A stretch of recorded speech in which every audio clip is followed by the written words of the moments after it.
matin, on commence une nouvelle série tous ensemble. Mais juste avant, je vous raconte une petite histoire. J'ai fait mes études à Montréal, au Québec. Et dans ma première année, on me propose d'ouvrir un groupe de maison. Alors, ça s'appelle un groupe d'impact, un GI, un groupe impact. Et donc, c'est une sorte de groupe de maison, mais pour les jeunes adultes. Et donc, à un moment donné, arrive la première fois où on allait se voir. Donc, je l'ouvrais avec une de mes amies, Alice. Et on accueille donc tout un tas d'inconnus qui viennent dans notre groupe. On ne les connaît pas, ils ne nous connaissent pas. Et puis, on se voit une première fois, puis une deuxième, une troisième. Je ne sais plus si c'était toutes les semaines ou toutes les 2 semaines, mais peu importe. On se voyait régulièrement. Et vraiment, les premiers mois, c'était froid. C'était tellement froid. Pas d'ambiance, pas de discussion. En plus, vous savez comment c'est un groupe de maison, c'est plutôt dans une maison, donc c'est un peu plutôt chaleureux, on grignote en même temps. Là, on entendait les chips tellement qu'il n'y avait rien à dire. C'était juste très froid. Et on essayait de lancer des sujets, de parler de certaines choses. Rien à faire, vraiment rien à faire. Et ça a duré longtemps, peut-être 2-3 mois comme ça, où c'était froid, telle sorte qu'on était à 2 doigts peut-être d'abandonner, parce qu'on se dit, on fait ça toutes les semaines, c'est peut-être pas pour nous, là, on échoue. Et dans un groupe de maison, on partage aussi la foi. Et même ça, c'était pas terrible. Je me souviens de mes premières fois où j'avais des feuilles, j'avais écrit 5 phrases. Le moment commence, je lis mes 5 phrases. Bon, voilà, c'est terminé, quoi. Des questions, une discussion? Non, puisqu'il n'y a pas d'ambiance. Et voilà, le groupe est terminé. On mange maintenant. C'était nul. Il ne se passait rien. C'était froid, ça n'allait pas du tout. Et après, honnêtement, après 3, peut-être même 4 mois, l'ambiance est devenue un peu plus légère, un peu plus chaleureuse. On a commencé à se connaître, on a commencé un peu plus à parler ensemble. Il y a eu une meilleure atmosphère. Et après 6 mois, à la fin d'une des soirées qui était vraiment un bon moment, on a l'impression, sans se concerter, les uns et les autres veulent nous dire un petit mot, donc à Alice, mon amie, et moi. Ils veulent nous dire ce qui s'est passé dans les derniers mois dans leur vie. Et donc on est à l'écoute. Il y a une personne qui nous dit que ce soir, elle vient de décider de se faire baptiser. Waouh, on est hyper reconnaissant, on est super content pour elle. Il y a une autre personne qui parle que dans les dernières semaines, elle s'est réconciliée avec son père qui vit loin de lui. Il y a toute une histoire familiale qui était terrible.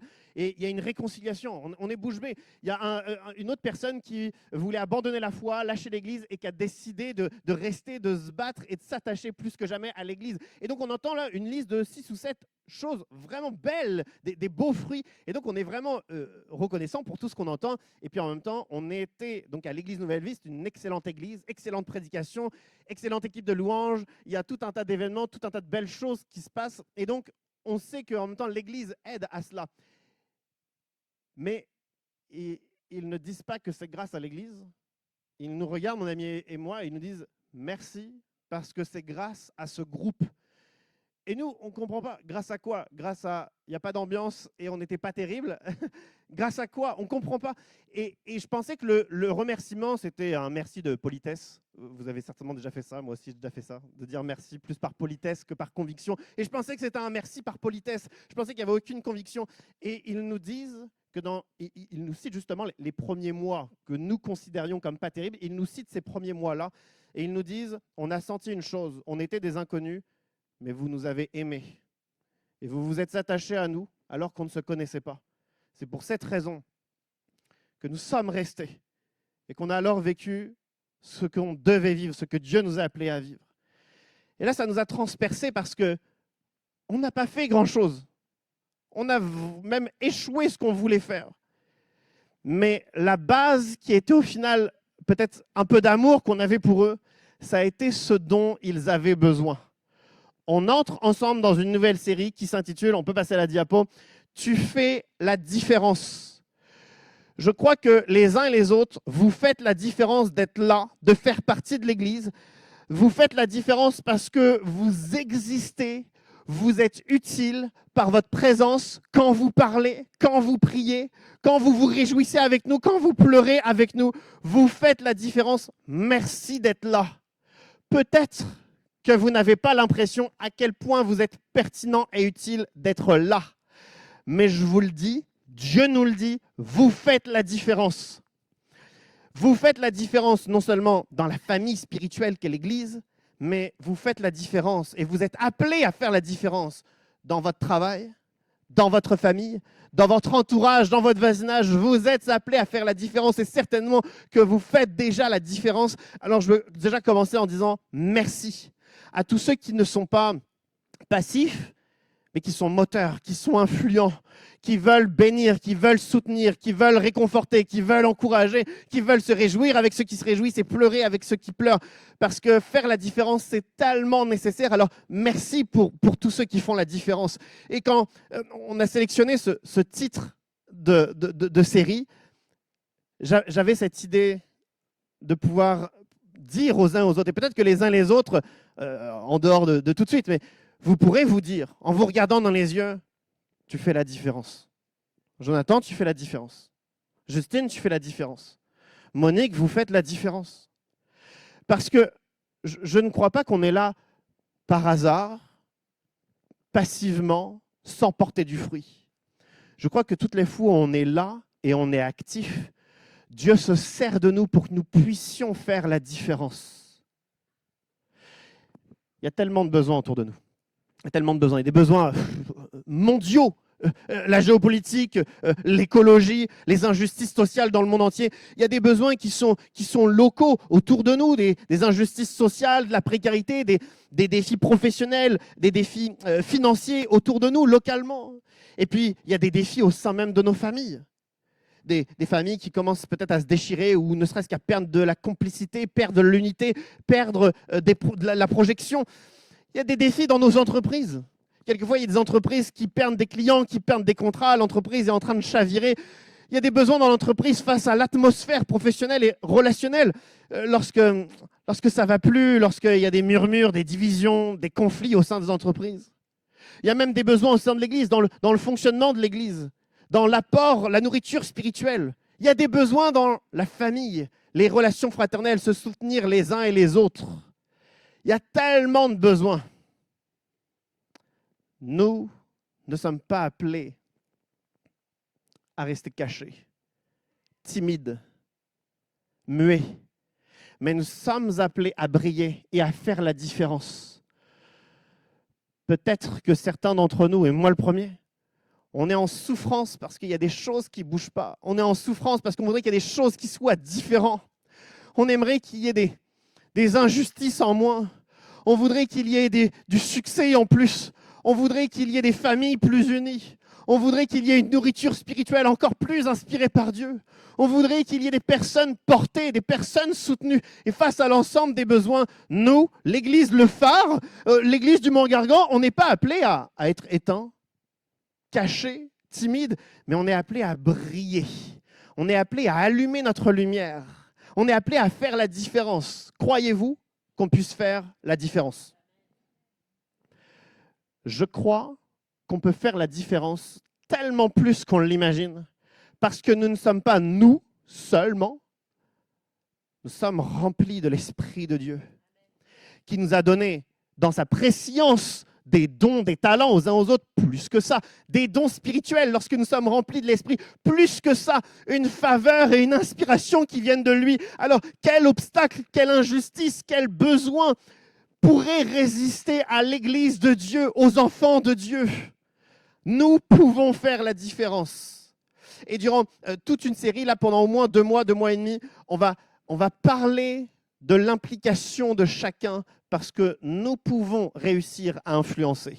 Nous pouvons réussir à faire la différence. Il y a un passage biblique qui est au cœur de la série et j'aimerais qu'on le lise ensemble. J'aimerais qu'il devienne une base peut-être pour cette série. On va le lire, c'est dans 1 Pierre au chapitre 4 au verset 10. Voici ce que l'apôtre Pierre nous dit. Lisons ensemble. Il est si simple, mais tellement complexe. Comme de bons intendants des diverses grâces de Dieu, mettez chacun au service des autres le don que vous avez reçu. Je répète, comme de bons intendants des diverses grâces de Dieu, mettez chacun au service des autres le don que vous avez reçu. L'apôtre Pierre, inspiré par Dieu, nous demande de mettre notre don au service des autres. Au service des autres. C'est le mot-clé, se mettre chacun au service des autres. Lorsque Pierre dit ça, qu'est-ce qu'on mettrait au service des autres? Il dit le don. Et dans le début de la phrase, vous le voyez, il parle des diverses grâces au pluriel, qui pourraient correspondre aux dons, aux talents, aux forces, aux aptitudes spécifiques que les uns et les autres ont. Mais ce n'est pas ça qu'il dit. Il dit de mettre chacun au service des autres le don, au singulier, le don que nous avons reçu. Alors si les uns et les autres, nous avons des forces, des qualités, des aptitudes différentes, quel est ce don que nous avons tous en commun, nous les croyants? Quel est ce don que nous avons, si ce n'est d'avoir reçu l'amour de Dieu? C'est la chose que nous avons tous en commun. Nous avons reçu l'amour de Dieu. Et donc l'apôtre Pierre, si on interprète ces mots, on comprend « Mettez chacun au service des autres l'amour que vous avez reçu, ce don que vous avez reçu. » Comme si que ce qui était le plus important pour aider, pour servir, pour donner aux autres, comme si ce qui était le plus important, c'était peut-être pas nos dons, nos talents, c'était peut-être pas nos forces, nos aptitudes, nos succès, nos spécificités, mais l'amour, comme si ce qui était le plus important à donner, c'était l'amour. On connaît tous des personnes, et combien de fois ça nous arrive, où notre capacité à donner, à servir, à contribuer se fait dans une certaine légèreté, froideur ou dureté. L'apôtre Pierre sait que le plus important n'est peut-être pas l'expression de nos dons et talents, mais avant tout l'expression de l'amour que nous avons reçu de Dieu. Ça nous parle d'amour, ça nous parle de cœur. Le plus important, c'est notre cœur. Ma prière que je fais depuis des années, j'aimerais vous la transmettre. Cette prière, c'est Dieu, crée en moi un cœur de compassion. Parce qu'il y a des jours où je suis motivé, il y a des jours où je suis moins motivé. Et je veux qu'au-delà de ces motivations fluctuantes, j'aimerais que mon cœur de compassion vibre et me pousse à continuer de servir, à continuer de porter, à continuer de bénir. Alors je prie pour avoir un cœur de compassion. Et je veux que notre Église puisse prier pour avoir un cœur de compassion, plus qu'une motivation un jour avec, un jour sans, un cœur de compassion. Agissons-nous par amour pour les autres? Sommes-nous prêts à nous battre par amour pour les autres? Sommes-nous prêts à renoncer à nous-mêmes par amour pour les autres? Et si je suis honnête avec vous, parce que ça doit rester honnête, il y a trop de scènes devant mes propres yeux que je vis où je devrais agir par amour. Et je ne réagis pas. Je ne parle pas. Je ne fais pas. Je pourrais faire, mais je ne fais pas. Parce que mon cœur de compassion est encore trop petit. Parce qu'il y a encore une part d'égoïsme. Il y a encore une part d'indifférence. Il y a encore une part d'individualisme. Moi, je parle de mon cœur, mais quel est l'état de nos cœurs? Et je prie pour avoir un cœur de compassion. Et j'aimerais qu'en tant qu'Église, on prie pour avoir un cœur de compassion afin que l'indifférence disparaisse, afin que l'égoïsme disparaisse. Mais ça fait des années que je prie pour un cœur de compassion et j'ai découvert que ma prière ne changeait rien. En fait, ça fait, je ne sais pas, depuis au moins une dizaine d'années que je prie pour un cœur de compassion et ça ne change rien. J'ai remarqué que je n'avais pas plus de réactivité, pas plus de considération, pas plus d'affection. Mais j'ai compris autre chose qui m'aidait à avoir un cœur de compassion. J'ai découvert que, vous savez, quelquefois, on est dans la présence de Dieu, on veut parler à Dieu, on prie, soit seul ou avec d'autres. Et quelquefois, tout va bien, mais quelquefois, on est dans la présence de Dieu et on se sent lourd. On ne se sent pas forcément à la hauteur.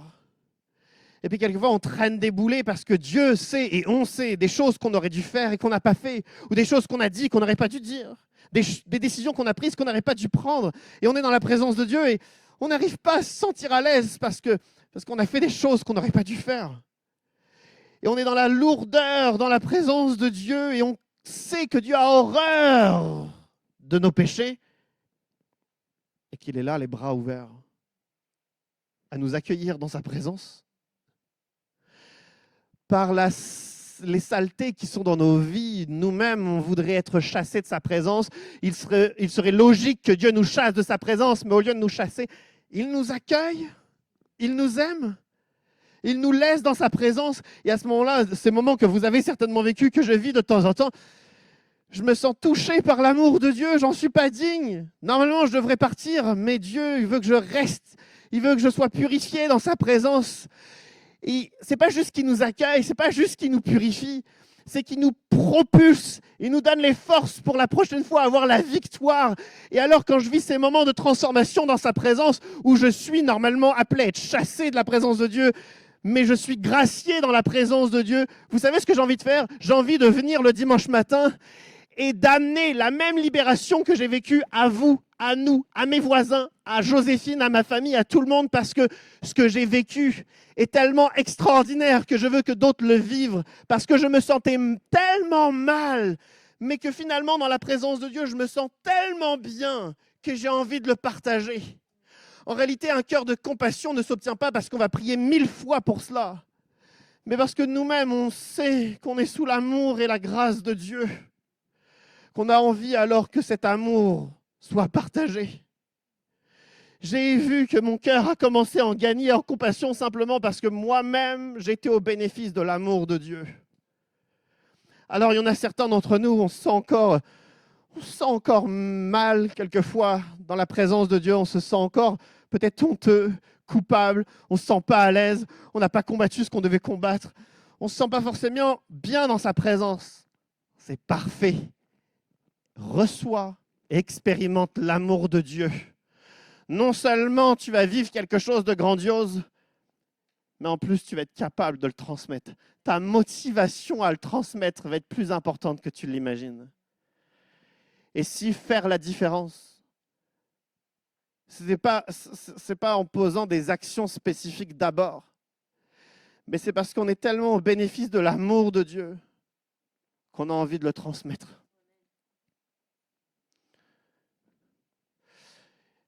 Je me rends compte que dans le monde entier, des personnes qui ne sont pas croyants, eux aussi sont solidaires. Eux aussi veulent aider. Eux aussi veulent soutenir. Mais généralement, pas tous, mais généralement, une des motivations principales, c'est qu'ils le font par devoir. Ils ont des ressources, il y a un besoin, donc on doit le faire. Dans un sens moral, dans un sens de responsabilité. On a le devoir de le faire. Moi, j'ai cette image d'un clou qui est juste devant nous, qui n'est pas enfoncé, parce qu'on a un marteau et pas l'autre, c'est à nous de taper dessus. Ce sens des responsabilités, ce devoir, le monde entier tente d'être solidaire, d'être agréable, d'être sympathique, de se soutenir, par sens des responsabilités. Sauf que j'ai trop expérimenté dans ma vie où, parce que j'avais le devoir de faire, un jour j'étais fatigué, donc je n'ai pas fait, un jour j'avais plus, donc j'ai arrêté de faire, un jour j'étais motivé, j'ai arrêté, un jour la personne me répugnait, donc je ne l'ai pas fait. Donc pour tout un tas de raisons, mon devoir ne s'accomplissait pas. Ainsi, je ne crois pas ce matin qu'on doit faire les choses parce qu'on doit le faire, parce que c'est obligatoire de le faire, parce que la moralité nous dit de le faire, mais on doit le faire par amour. Ça doit être notre motivation. Est-ce que vous vous sentez aimé de Dieu ? Est-ce que vous vous sentez tellement aimé de Dieu que vous vous dites que les autres ont besoin d'être tout autant aimés de Dieu ? Est-ce que vous vous êtes senti tellement béni par Dieu dans votre travail, dans votre famille, dans votre santé, dans l'église, que vous voulez que les autres aussi, de façon tout à fait concrète, puissent être bénis ? C'est ce qu'on est appelé à vivre. C'est ce que l'apôtre Pierre nous dit. Mettez au service, chacun au service des autres, le don que vous avez reçu. Quand Pierre dit ça, j'imagine un mode de fonctionnement. L'Église à l'époque de Pierre, chacun au service des autres. Ça veut dire que si on met ça en pratique, chacun au service des autres, ça veut dire par exemple que je suis à votre service et que vous êtes à mon service. Ça me fait vraiment bizarre de le dire. Je ne veux pas le répéter, c'est beaucoup trop étrange. En fait, c'est vraiment facile de dire « je suis à votre service ». C'est tellement difficile de dire « vous êtes à mon service ». C'est beaucoup trop difficile. Est-ce que c'est la vérité biblique ? Oui. Est-ce que tout le Nouveau Testament nous parle du soutien mutuel, les uns pour les autres ? Oui. pourquoi est-ce si difficile pour moi de dire « vous êtes à mon service aussi » ? Pourquoi est-ce que ce serait pas aussi, pourquoi c'est aussi difficile pour nous de dire « aide-moi, sois à mon service, sers-moi, bénis-moi, soutiens-moi » ? Pourquoi est-ce si difficile ? J'ai l'impression que autant dans la famille, autant au travail, autant dans l'église, on a l'impression qu'il y a deux catégories, c'est très binaire. C'est les serviteurs d'un côté, ceux qui vont aider, donner, conseiller, soutenir, et ceux qui sont vulnérables, ceux qui reçoivent. Et on a l'impression que c'est deux catégories bien distinctes. Et ça ne doit pas exister comme ça. Les vulnérables peuvent donner et bénir. Et les serviteurs peuvent être vulnérables.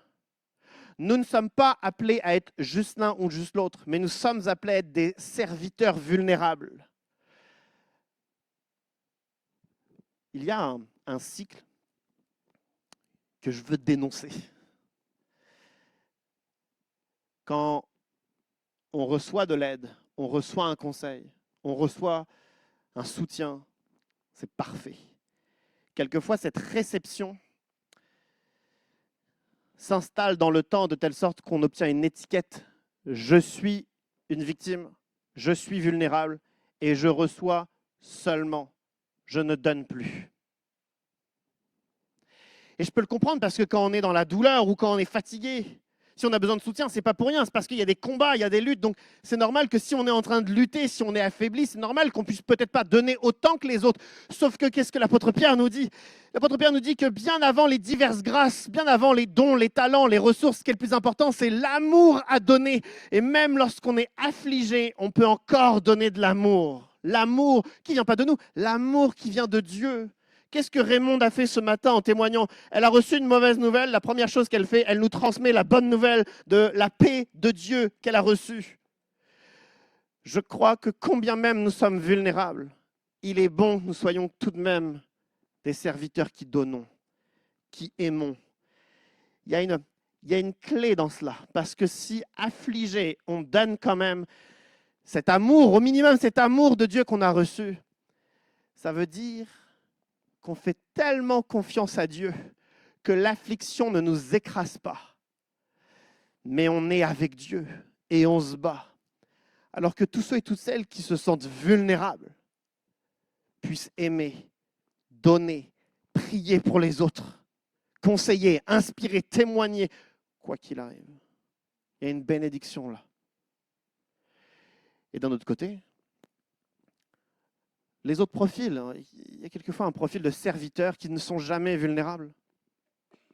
Tout va toujours bien. Ils sont sur tous les fronts, ils soutiennent tout le monde. On a l'impression qu'il n'y a jamais de demande. J'ai besoin d'aide. Donnez-moi un coup de main. Je suis à bout de souffle. Enfin, c'est pas vrai. Il faut quand même que je nuance. Peut-être que vous vivez la même chose quelquefois au travail ou en famille. En tout cas, à l'église aussi, on le voit. Quelquefois, on apprend que quelqu'un, il n'en peut plus, mais à la fin. Pas il y a quelques semaines, il y a quelques mois, quand il commençait un peu à accuser le coup de quelque chose. Non, on apprend à la fin, quand tout est terminé, quand la personne a baissé les bras, quand la sentence est finie et que la personne a les 6 pieds sous terre. Là, on apprend qu'il y avait besoin d'un coup de main. Il fallait peut-être le dire quelques semaines plus tôt. Lorsque l'Église aurait pu te soutenir, lorsqu'on aurait pu prier pour toi, lorsque tu aurais pu avoir des conseils de Dieu, lorsque tu aurais pu être transformé, vivifié par Dieu. L'Esprit de Dieu aurait pu être sur toi, mais on n'a rien dit parce que nous, on est des serviteurs, on n'est pas des personnes vulnérables. Nous, on est des serviteurs, on n'a pas besoin d'aide. On donne, on donne, on donne, on donne. On n'a pas besoin de recevoir.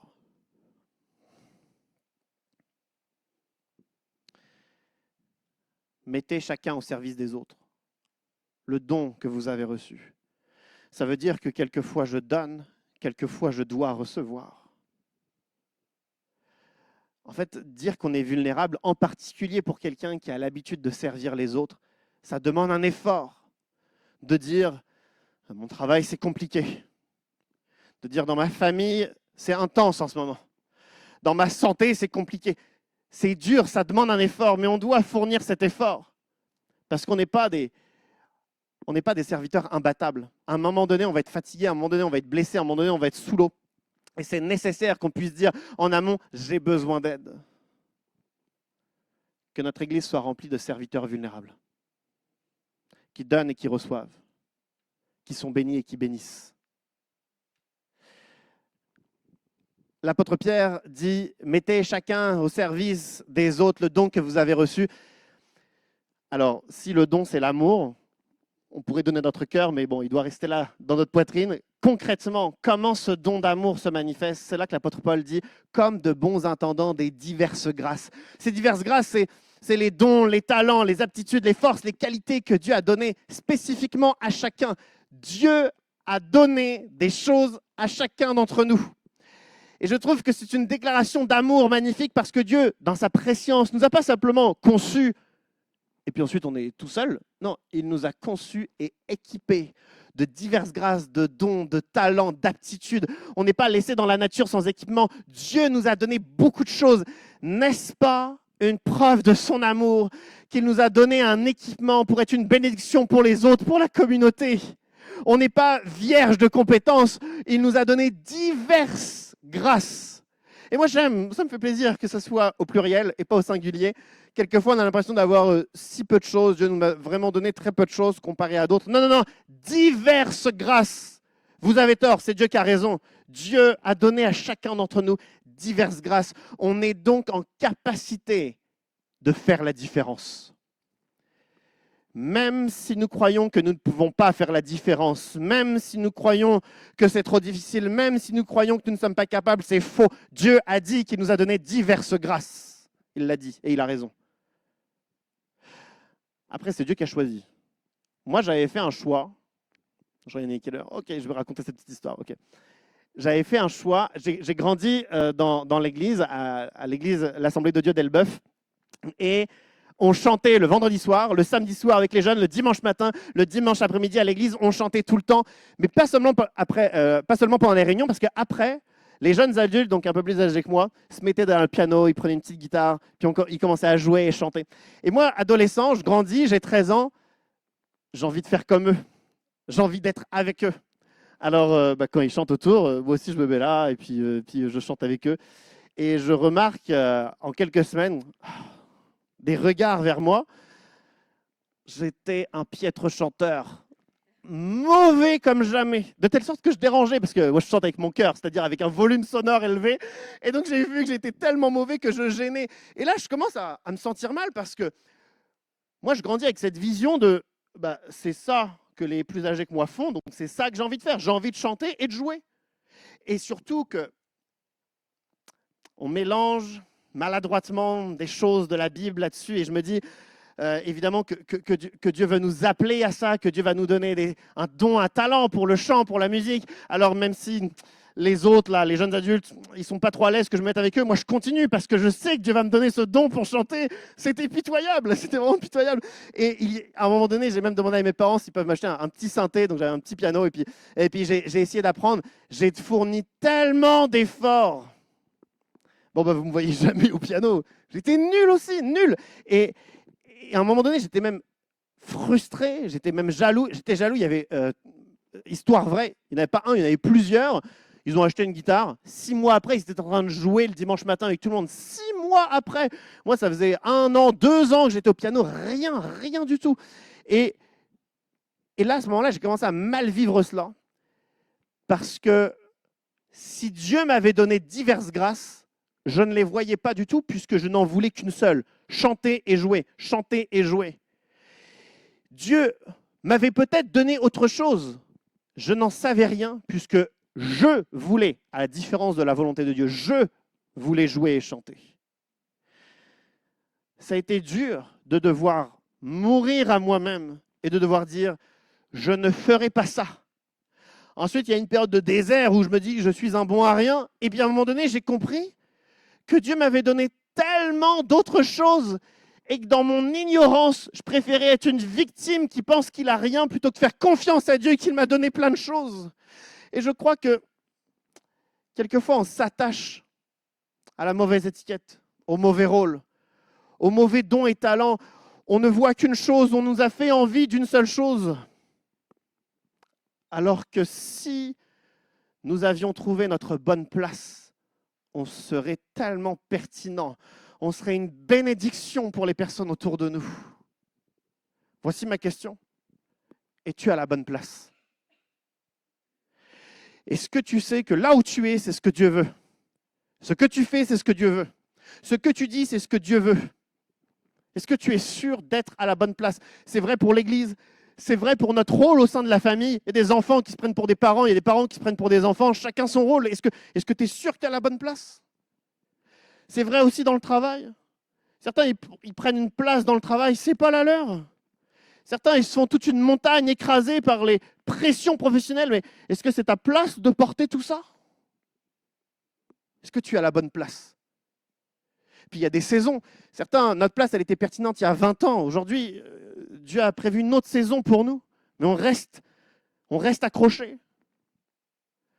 Il y a une chose qui est sûre, c'est qu'à l'instant où on est à la bonne place, il y a une bénédiction et une faveur de Dieu qui permet de faire vraiment la différence. Mais qui a envie de mourir à soi-même? Qui a envie de sacrifier le rêve que nous portions? Qui a envie de sacrifier l'étiquette, le rôle qu'on envisage depuis des années et des années? Qui est prêt à mourir à soi-même? Ça fait mal. On a l'impression qu'on est dans l'échec. Et puis tout le monde nous juge parce qu'on a essayé et puis on n'a pas réussi. Et si au lieu de s'accrocher à nos propres rêves, on faisait confiance à ce que Dieu dit, diverses grâces. Il nous a donné diverses grâces. J'en ai pour moi, il y en a plein pour chacun d'entre nous. Soyons à la bonne place et nous ferons la différence. Amen. Il y a un dernier passage à lire, mais juste avant, Pierre nous dit « comme de bons intendants des diverses grâces ». C'est-à-dire que ça ne tombe pas du ciel. Il faut être des bons intendants de ces grâces. Il faut les gérer, il faut les activer, il faut exceller, il faut fournir un effort. Et ça fait 3 jours que, dans la préparation de ma prédication, je m'arrête là. Parce que si on parle de comme de bons intendants, ça veut dire que je suis censé vous dire qu'on doit fournir des efforts, qu'on doit oser, qu'on doit être courageux, qu'on doit être ponctuel, qu'on doit être exemplaire. J'ai pas envie de dire cela. Moi, je suis pas prêt à le dire. En plus, on est très tôt dans notre série, j'ai pas envie de le dire maintenant. J'ai moi-même l'impression de ne pas avoir le courage de dire certaines choses. Et puis, on est à une époque où demander à quelqu'un de fournir un effort supplémentaire ou d'être courageux, c'est tellement mal perçu parce que si je demande à quelqu'un de fournir un effort, de se battre un peu plus, de persévérer un peu plus, la personne va me dire « Oui, mais moi, je suis fatigué en ce moment, puis tu as vu mon train de vie, et puis avec la famille, et puis le travail, puis en ce moment, je suis fatigué, et puis j'ai mal, et puis il y a ceci, et puis il y a cela. » Et en fait, c'est des excuses tellement légitimes. Donc, qu'est-ce qu'on dit? Bah rien. Donc, je ne sais pas quoi dire. Donc, je suis bloqué. Donc, je vous le dis honnêtement, ça fait 3 jours, je ne sais pas quoi dire sur ça. Je sais que l'apôtre Pierre, inspiré par Dieu, nous demande de fournir un effort, d'être de bons intendants. Mais en même temps, je n'ai pas l'impression d'avoir la force, les arguments de dire quoi que ce soit. En fait, quand je vois ça, je pense à Jésus dans le jardin de Gethsémane, où il s'apprête à faire l'effort ultime, celui d'aller sur la croix. Mais dans le jardin de Gethsémane, il est en train de se battre. Est-ce qu'il va le faire? Est-ce qu'il ne va pas le faire? Il dit que cette coupe s'éloigne de lui toutefois, que seule la volonté de Dieu soit faite. Comme si que Jésus serait tenté de ne pas faire la volonté de Dieu, mais finalement, il va faire la volonté de Dieu. Et moi, je crois que les efforts au XXIe siècle, aujourd'hui, dans notre situation, dans le rythme de notre vie, c'est un combat.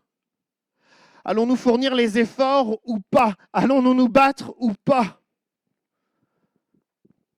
Alors, ça fait 3 jours que je suis bloqué, 3 jours que j'ai aucun conseil, aucune recommandation. Je voudrais juste vous dire que c'est un combat. Puis à un moment donné, on va devoir parler de ce combat. Et ça ne sera pas entre vous et moi, ça sera entre chacun d'entre nous et Dieu. Le combat de faire preuve de courage dans notre travail. Le courage de parler à ceux qui sont autour de nous. Le courage de traiter ce qui doit être traité dans les familles. Le courage de, lorsqu'on sert, Moi, je vois le service au sein de l'Église, mais ça peut être notre travail à l'extérieur. Faire preuve de vigueur, de ponctualité, d'optimisme, de se battre, d'être persévérant. À un moment donné, il va falloir qu'on mène ce combat. Alors, je refuse d'en parler ce matin, plus que ça, parce que je ne sais pas quoi dire. Mais je sais que c'est un combat. Il y a eu des époques, il y a eu des milieux où on combattait jusqu'à se sacrifier. Ce n'est pas le but. Le but, ce n'est pas qu'on retrouve des personnes à terre. Mais quelquefois, on est dans d'autres extrêmes où on ne fait rien, où on ne se bat plus, où certains disent que cette situation, c'est difficile. Ben, oui, c'est normal que c'est difficile. Ça demande qu'on se batte, ça demande qu'on s'unisse. Donc c'est normal que ce soit difficile. Je dis une dernière chose, puis après on avance. J'ai même l'impression que la société nous dit depuis des décennies et des décennies qu'on va trouver un travail facile, un travail avec plein d'argent, on va trouver la voie parfaite, un travail qu'on aime, un travail qui va nous épanouir. Et cette façon de penser, même rentrer dans l'église, on a l'impression qu'on doit être dans l'église pour s'épanouir. On va servir pour s'épanouir. Vraiment? Moi, je vois l'église primitive qui fournit des efforts monumentaux, sueur, larmes et sang, et ils font la différence. Et je me dis ça à moi le premier. Il faut que dans les larmes, la sueur et le sang, on puisse se battre. Parce que c'est en étant des bons intendants des grâces de Dieu qu'on peut faire la différence. À nouveau, je ne suis pas en train de dire qu'il faut qu'on se sacrifie. Mais ça demande du travail et des efforts. Je demande à l'équipe de louange de me rejoindre. On va lire le dernier passage. Il y a une chose forte dans ce passage que j'aimerais partager. Voici ce que le texte nous dit. Si quelqu'un parle, qu'il annonce les paroles révélées de Dieu. Si quelqu'un accomplit un service, qu'il le fasse avec la force que Dieu communique. Afin qu'en tout Dieu reçoive la gloire qui lui est due à travers Jésus-Christ. C'est à lui qu'appartient la gloire et la puissance au siècle des siècles. Amen. Vous savez pourquoi Pierre dit Amen?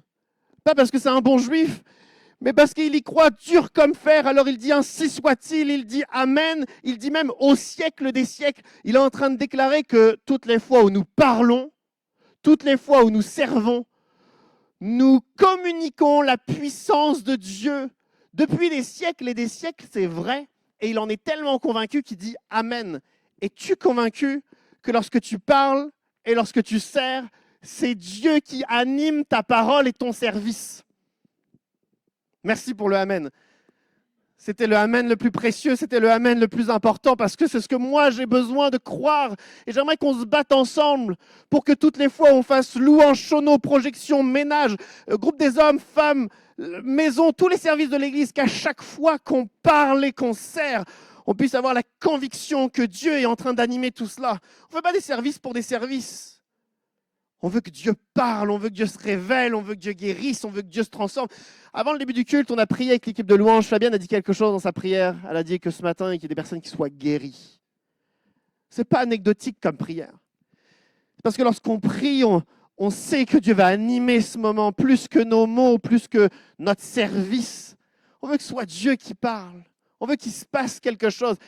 Et toutes les fois où on l'oublie, on fait pour faire. Toutes les fois où on oublie que Dieu est là, que Dieu est dans l'équation, que Dieu veut faire quelque chose, ben un jour on fait, puis le lendemain on ne fait plus.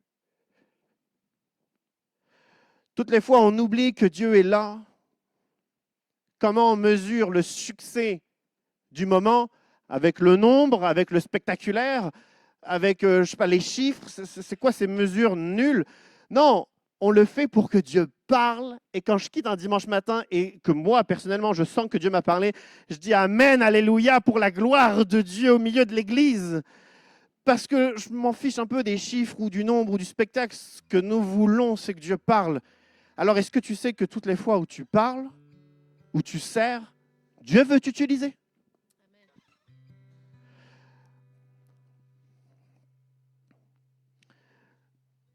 en face de nous, il y a des montagnes insurmontables. Peut-être que certains sont sensibles à certaines injustices sociales. Certains sont peut-être sensibles aux échecs de d'autres. Certains, vous êtes peut-être sensibles à ceux qui se perdent. Certains, vous êtes sensibles aux jeunes. Certains, vous êtes sensibles aux aînés. Certains, vous êtes sensibles à des besoins. Et on est tous pareils. Quand on voit la montagne insurmontable, on se dit, mais qu'est-ce que je peux faire? Rien. Rien. Rien. Je crois que c'était cette semaine ou la semaine dernière, dans un groupe WhatsApp de l'église, on priait pour un de nos frères qui était malade, on s'envoyait des messages et puis quelqu'un a dit « Mais qu'est-ce qu'on peut faire de plus que prier ?» C'est une question qui nous traverse l'esprit tous les jours, sur tous les besoins. Et si aujourd'hui on arrêtait de se poser cette question et qu'on disait « Esprit de Dieu, remplis-moi,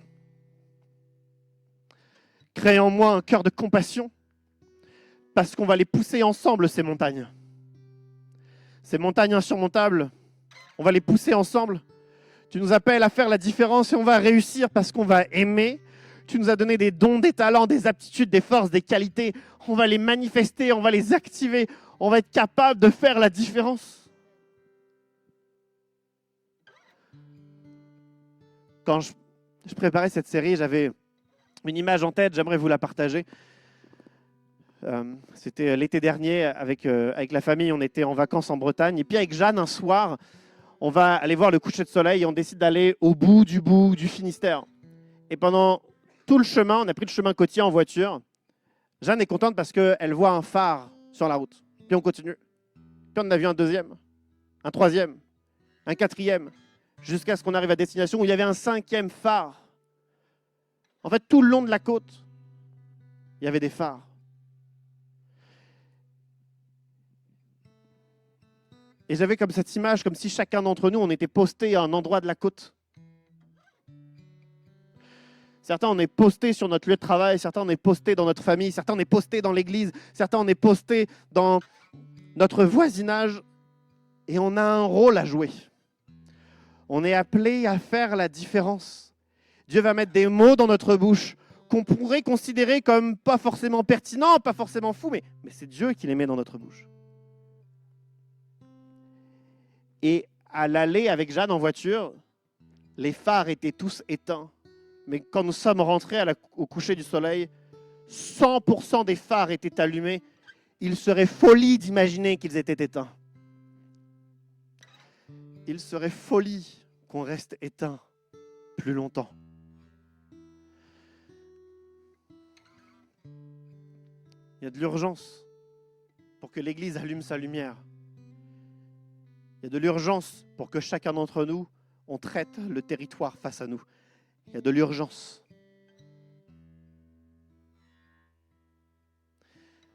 Que chacun d'entre nous, on prenne sa part ce matin. Et qu'on dise à Dieu, tu m'appelles à faire la différence.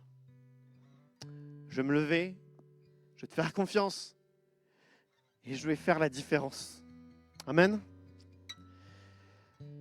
J'aimerais qu'on se lève ensemble, je vais prier. Et si ma prière, ça vous parle, que ça puisse devenir alors notre prière.